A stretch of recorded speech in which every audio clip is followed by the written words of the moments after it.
नमस्कार, स्वागत है आप सभी का SSN न्यूज के इस बुलेटिन में। आइए सबसे पहले नजर डालते हैं आज की ताजा सुर्खियों पर। पूरे हर्षोल्लास के साथ शहर में मनाया गया कृष्ण जन्माष्टमी का त्योहार। सिद्धगोड़ा सूर्य मंदिर में दही हांडी प्रतियोगिता का हुआ आयोजन। टाटा स्टील एशियाई junior open and girls chess championship 2023 का हुआ आगाज। ग्रैंड मास्टर विश्वनाथन आनंद और टाटा स्टील के वाइस प्रेसिडेंट चाणक्य चौधरी ने संयुक्त रूप से किया उद्घाटन।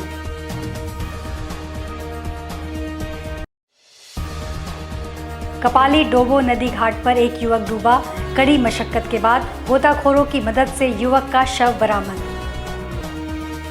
लौ नगरी जमशेदपुर से बारिश की फुहार, राधा की उम्मीदें और कृष्ण के प्यार के साथ SSN की पूरी टीम की ओर से आप सभी दर्शकों को कृष्ण जन्माष्टमी की हार्दिक शुभकामनाएं।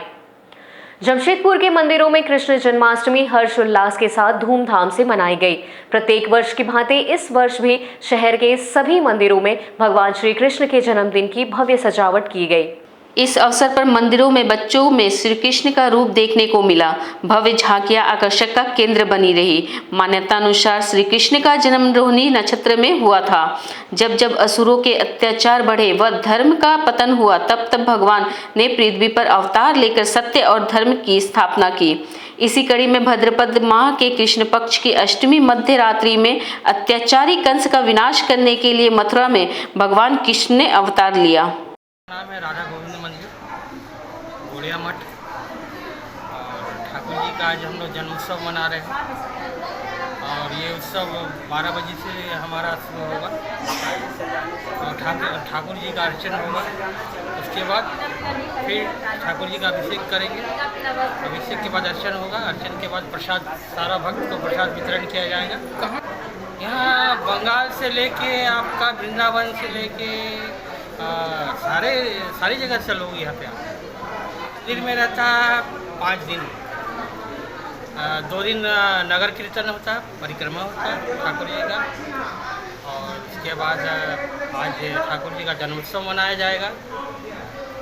और संध्या से लोग टाटा स्टील एशियाई junior open and girls chess championship 2023 का आज औपचारिक उद्घाटन ग्रैंड मास्टर विश्वनाथन आनंद एवं टाटा स्टील के वाइस प्रेसिडेंट चाणक्य चौधरी ने संयुक्त रूप से किया। इस अवसर पर श्री विश्वनाथन आनंद ने अपने संबोधन में कहा कि कई वर्षों पहले मुझे यहाँ आने का अवसर मिला था। मुझे बेहद खुशी है कि टाटा स्टील अंतर्राष्ट्रीय स्तर पर चेस चैंपियनशिप का आयोजन कर रही है। बाद में मीडिया से बातचीत करते हुए उन्होंने कहा कि चेस को बढ़ावा देने के लिए हम अपना इंस्टीट्यूट चला रहे हैं, जिसमें वहां प्रतिभावान बच्चों को इसका विधिवत प्रशिक्षण दिया जा रहा है। और मुझे कहते हुए बेहद खुशी है कि हमारे इंस्टीट्यूट के 3 बच्चे अंतर्राष्ट्रीय स्तर पर देश का नाम रोशन कर रहे हैं। उन्होंने एक प्रश्न के जवाब में कहा कि भारत सरकार खेल को बढ़ावा दे रही है और हमें बेहद खुशी है कि चेस के क्षेत्र में भी भारत का नाम रोशन हो रहा है।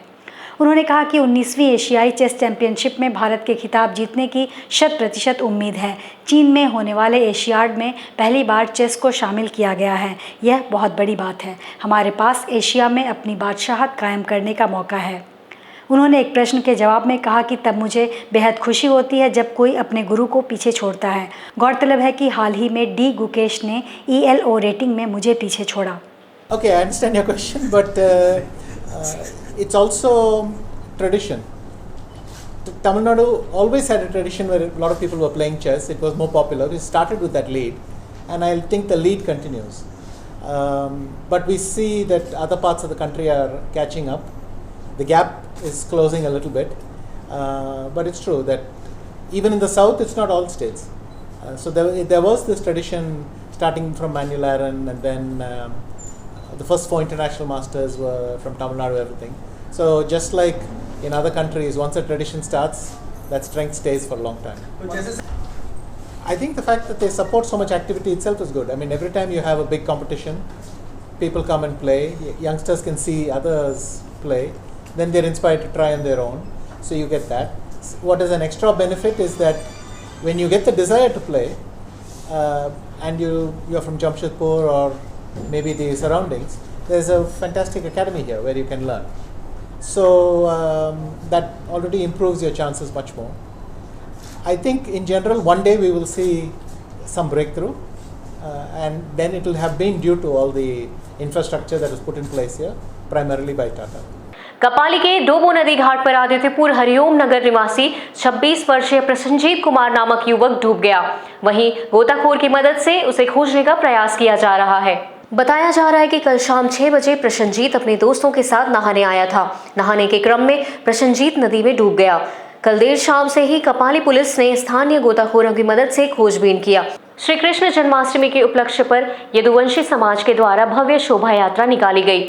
यह यात्रा एग्रीको ट्रांसपोर्ट मैदान से निकलकर आरडी टाटा गोलचक्कर होते हुए आम बागान मैदान में संपन्न हुई। पिछले 6 वर्षों से लगातार श्री कृष्ण जन्माष्टमी के उपलक्ष्य पर इस शोभा यात्रा का आयोजन यदुवंशी समाज के द्वारा किया जा रहा है। इस वर्ष भी धूमधाम के साथ इस शोभा यात्रा का आयोजन किया गया, जिसमें यदुवंशी समाज के साथ साथ पूरे शहर के कोने कोने से श्रद्धालु एकत्रित हुए। जानकारी देते हुए आयोजनकर्ता ने बताया कि इस शोभा यात्रा में एक से बढ़कर एक झांकी की प्रस्तुति की जाती है, जो कि श्री कृष्ण के चरित्र पर आधारित रहते हैं।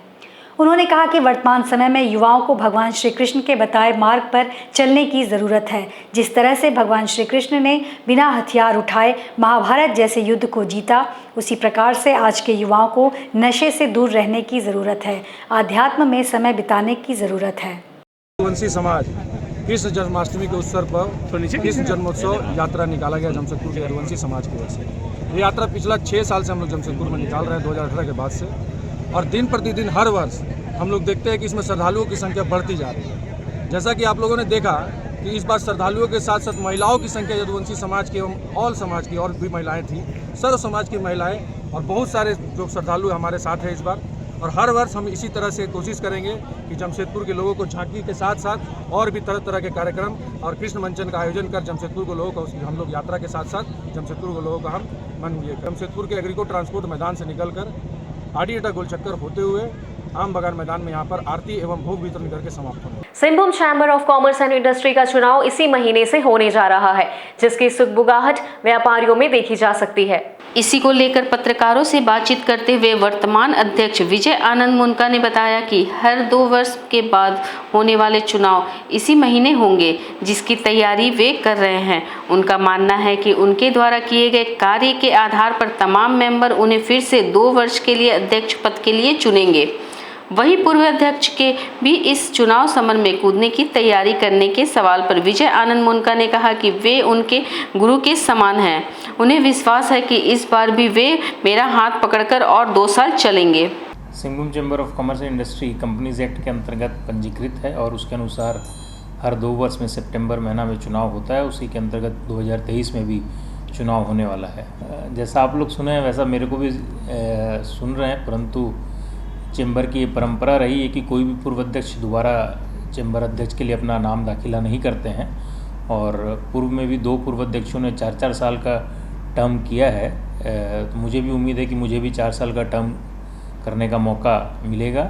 और जिस पूर्व अध्यक्ष की बात आप लोग कर रहे हैं कि वो मेरे बड़े भाई हैं, मेरे गुरु हैं, हमने उनके साथ बहुत वर्ष काम किया है, और मुझे उम्मीद है कि वो अपने हाथ से मेरे कंधे पर हाथ रख कर के मुझे आगे बढ़ाएंगे और मुझे अपने साथ लेकर के चलेंगे और हम लोग मिल कर के अच्छा काम करेंगे। कि इन 2 वर्षों में चैम्बर का कायाकल्प हुआ है। आज पूरा चैम्बर का एक एक एंट्रेंस से लेकर के छत तक, प्रत्येक हॉल हो, चाहे सीढ़ी हो, चाहे लॉबी हो, वो कॉरपोरेट लुक में आ गया है। मैं एक साधारण व्यापारी हूँ जो सुलभता के साथ उपलब्ध हूँ। सांची में मेरा प्रतिष्ठान है, मेन रोड में है। कोई भी व्यक्ति, कोई भी व्यापारी, कोई भी व्यक्ति मुझसे आकर के कभी भी आराम से मिल सकता है, और मैं सदैव उपलब्ध रहा हूँ। मैं चूँकि चैम्बर में वर्षों से रहा हूँ, महासचिव भी रहा हूँ, उपाध्यक्ष के पद पे भी रहा हूँ, तो मुझे चैम्बर का लंबा अनुभव है। और चाहे प्रशासन के किसी भी स्तर पर हो, स्थानीय स्तर पर हो, राज्य स्तर पर हो, राष्ट्रीय स्तर पर हो, हम लोगों ने अपनी पहुँच रखी है। और इस 2 वर्षों में चैम्बर की गरिमा को उत्तरोत्तर वृद्धि मिली है, ऐसा सब लोगों का कहना है, ऐसा हम लोगों का भी मानना है। और अनेकानेक कार्यक्रम चैम्बर में हुए हैं जिससे कि व्यापारी वर्ग लाभान्वित हुए हैं, और अनेक बातें हम लोगों ने किया है। आंदोलन आवश्यकता होने पर पड़ी है, चाहे वो कृषि बाजार समिति शुल्क के लिए हो, चाहे अन्य किसी भी मसले पर हो, चेंबर ने अपनी आवाज़ को दमदार तरीके से हर स्तर पर उठाया है। जमशेदपुर के सिद्धगोड़ा स्थित सूर्य मंदिर परिसर में श्री कृष्ण जन्माष्टमी के उपलक्ष्य पर सूर्य मंदिर कमेटी द्वारा तीसरे दिन हांडी फोड़ प्रतियोगिता का आयोजन किया गया। इस दौरान राज्य के पूर्व मुख्यमंत्री रघुवर दास मुख्य अतिथि के तौर पर मौजूद थे। हर वर्ष की तरह इस वर्ष भी श्री कृष्ण जन्माष्टमी के उपलक्ष्य पर 3 दिनों से लगातार कार्यक्रम आयोजित होता आ रहा है, जहां पहले दिन श्री कृष्ण भगवान को सजाने की प्रतियोगिता और दूसरे दिन सामूहिक नृत्य प्रतियोगिता का आयोजन किया गया था। आज तीसरे दिन दोनों प्रतियोगिता का फाइनल राउंड चल रहा है। साथ ही हांडी फोड़ प्रतियोगिता का आयोजन भी किया गया, जिसमें कुल 60 प्रतिभागियों ने हिस्सा लिया। आंखों में काली पट्टी बांधकर इनके द्वारा भगवान श्री कृष्ण को समर्पित हांडी फोड़ा गया। जानकारी देते हुए कमेटी के अध्यक्ष भूपेंद्र सिंह ने बताया, इस प्रतियोगिता में भाग लिए प्रतिभागी आंख में काली पट्टी बांधकर 6 फीट ऊंचाई में बंधे हांडी को फोड़ने का कार्य कर रहे हैं। उन्होंने कहा, सफल प्रतिभागियों को प्रथम, द्वितीय और तृतीय पुरस्कार प्रदान किया जाएगा। कृष्ण जन्माष्टमी के अवसर पर सबसे पहले आप सभी लोगों को कृष्ण जन्माष्टमी की हार्दिक बधाई और शुभकामनाएं। लगातार 3 दिनों से सूर्य मंदिर प्रांगण में कृष्ण जन्माष्टमी का कार्यक्रम हम ऑर्गेनाइज कर रहे हैं। पहले दिन सवाल सजाव प्रतियोगिता था, दूसरे दिन सामूहिक नृत्य कार्यक्रम था। आज दोनों कार्यक्रम का फाइनल यहाँ पे है। साथ ही साथ आज दोपहर को यहाँ पे मटकी फोड़ का कार्यक्रम भी हम लोग आयोजित कर रहे हैं। जैसा कि सुरक्षा को देखते हुए हम लोग मटकी फोड़ने का कार्यक्रम आँख में पट्टी बांध कर 6 फीट हाइट में मटकी रखे हुए हैं। हाथ में पट्टी बांध कर मटकी फोड़ा जा रहा है और यहाँ के आसपास के लोग यहाँ मटकी फोड़ने पार्टिसिपेट में आए हुए हैं। और मुझे लगता है कि करीब 70 लोग इसमें पार्टिसिपेट कर रहे हैं और जो फर्स्ट प्राइज होगा, सेकंड प्राइज होगा, थर्ड प्राइज होगा, उसको उचित इनाम दिया जाएगा। जमशेदपुर के बाड़ीदी में कांग्रेस पार्टी ने पद यात्रा निकाली। इस पद यात्रा में मंत्री बन्ना गुप्ता समेत पार्टी के तमाम नेता शामिल हुए। बताया जा रहा है कि आज ही के दिन राहुल गांधी के द्वारा भारत जोड़ो आंदोलन शुरू किया गया था। इस उपलक्ष्य में आज पूर्वी सिंहभूम जिला कांग्रेस कमेटी के द्वारा बारीडी से लेकर सिद्धगोड़ा बाजार तक पदयात्रा निकाली गई, जिसमें मंत्री बन्ना गुप्ता समेत पार्टी के तमाम नेता उपस्थित रहे। वहीं मंत्री बन्ना गुप्ता ने कहा कि इंडिया गठबंधन से भाजपा पूरी तरह से डर चुकी है। अब भारत और इंडिया में विवाद पैदा कर दिया गया आदि कई बातें उन्होंने कही।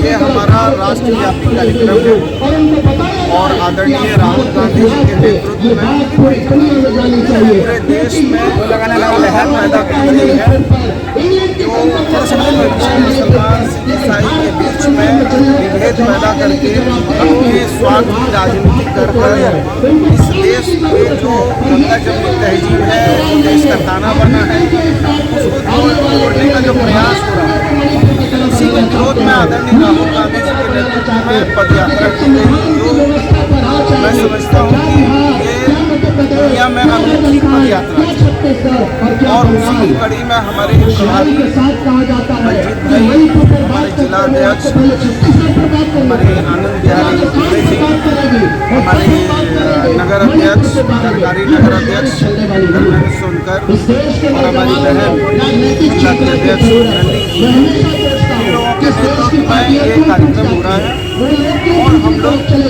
हमारे नेता का जो आदर्श और विचार है कि नफरत को हम मोहब्बत से समाप्त करें और जो इस देश में जो सरकार है वो सरकार इस देश को नष्ट नाबूद करना चाहती है।